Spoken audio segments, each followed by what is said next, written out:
Lies, false deception, media, people just are consumed with what they see on the news. And I have to admit that I have to know what's going on. And living here in America, we all get consumed by some type of media outlet.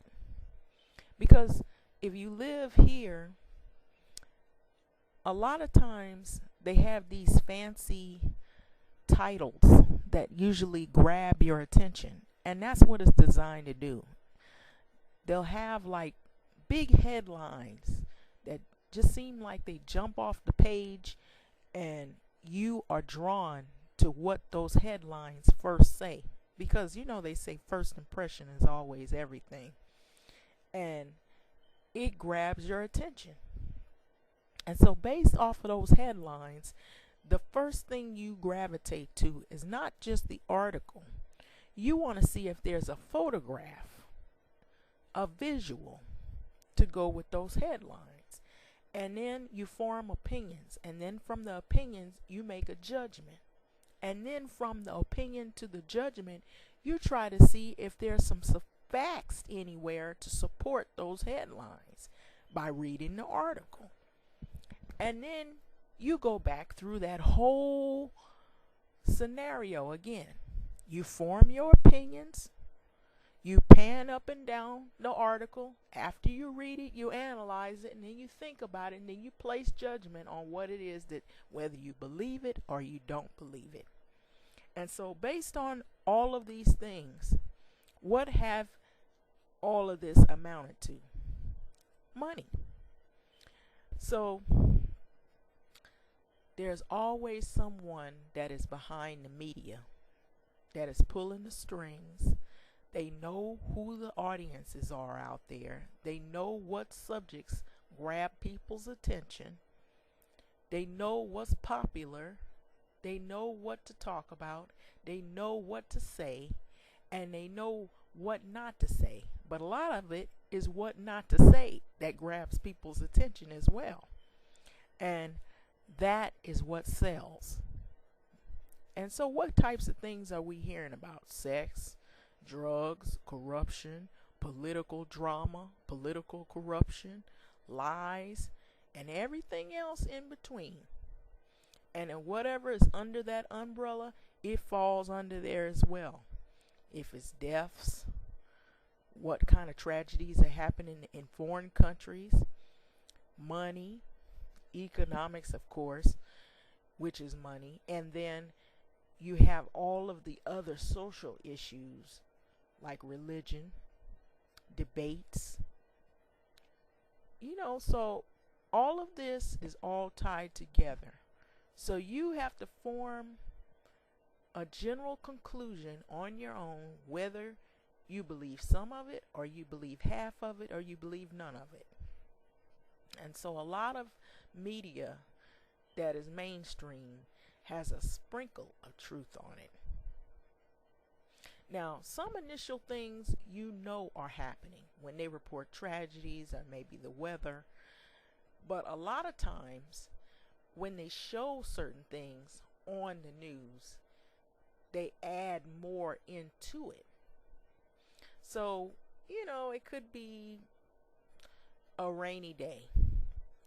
But that rainy day that's happening in your town, they'll focus on maybe a mudslide or some tragedy that happened, which is evident that if it rains hard enough and long enough, that some people will be affected by it and others may not. But when you see it on the news, it may look like, oh my God, lock your doors and lock your windows. The rain, it's going to get you. So you have to think about, okay, how bad is this? But sometimes they'll tell you which areas are worse off than others. They talk about celebrities. They talk about people who you gravitate to in the music world and the acting world. And they talk about their problems. Sometimes they don't talk about their problems. A lot of times you have those famous people that will keep their problems out of the media because they know what damage it could do. And then there's some things that are inescapable, like divorce. Maybe if somebody was cheating on their wife or their husband. And there are some things that are inescapable that will not be easy to keep out of the media. So you have media that can be very vicious at times. While it can give you like maybe some positive feedback and maybe some simple things that are happening, maybe things that you don't really think are that harmful. It could give you the weather and maybe it could tell you what time it is. It has the time in the bottom there. Or it could tell you what street not to drive on because they're doing road work or there's an accident. It could also tell you about tragedies in people's lives, and it also can tell you things that can make you feel depressed. So we have social media, which adds on to that. And you have different feeds. And you have Twitter, and you have Facebook, and all these different social media outlets. And dependent upon what is on there, it could be good or it could be bad. It could go from 0 to 100. So it could also be a sprinkle of truth with a whole bunch of lies.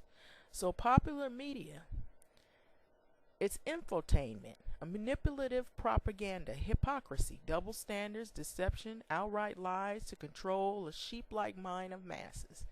So propaganda, what lies behind us and lies before us are small matters compared to what lies right to our face.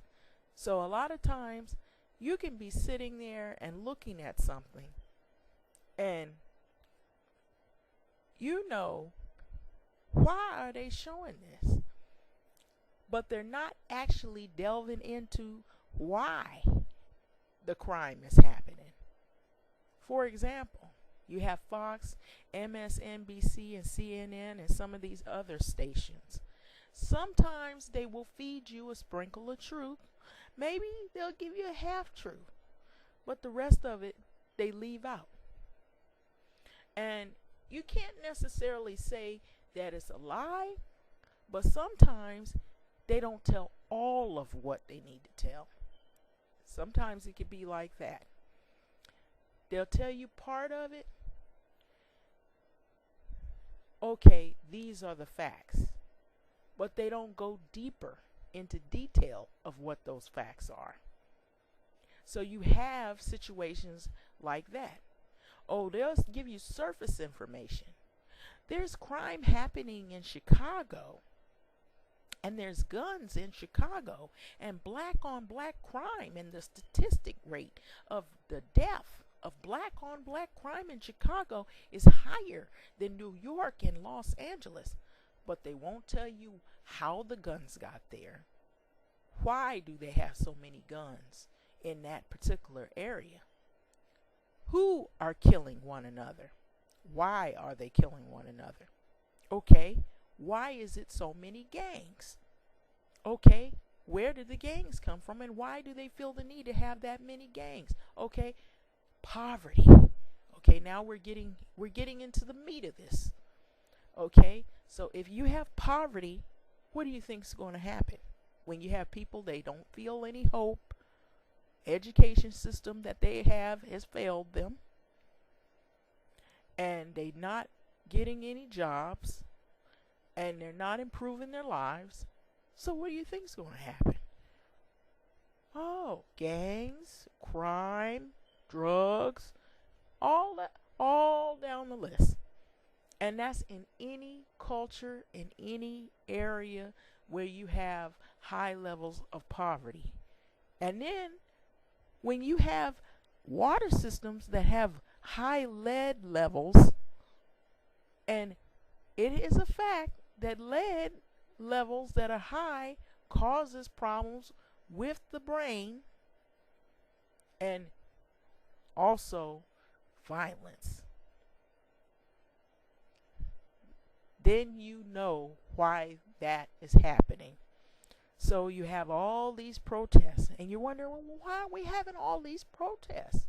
We know people are upset about, the presidential election and, not having the people be honest, and all these laws could be imposed on people, and people are upset about immigration issue and about Roe versus Wade, and all these things are happening, all this police shooting, Black Lives Matter. Why is all this happening? You know what? This stuff was happening way before we all got here, and all it's doing is a repeat of what has happened in the past. There are groups of people who want to see peace and who want a resolution, but it doesn't happen until people wake up and really see what is going on, that everyone is being deceived. In some shape, form, or fashion, we're all controlled by something. And even though some people feel like they might have it better than others, and they think they're unaffected, you're affected some kind of way, because if you're living in an area where one half has this and the other half doesn't have that, you best believe you're going to have more protests, more marches, and more upset people. And anytime you got a groups of people that are feeling deprived and like they're not treated as equal, then it's an everybody problem. It's a human problem. Mainstream media does lie to a lot of people, and it brainwashes people to believe lies.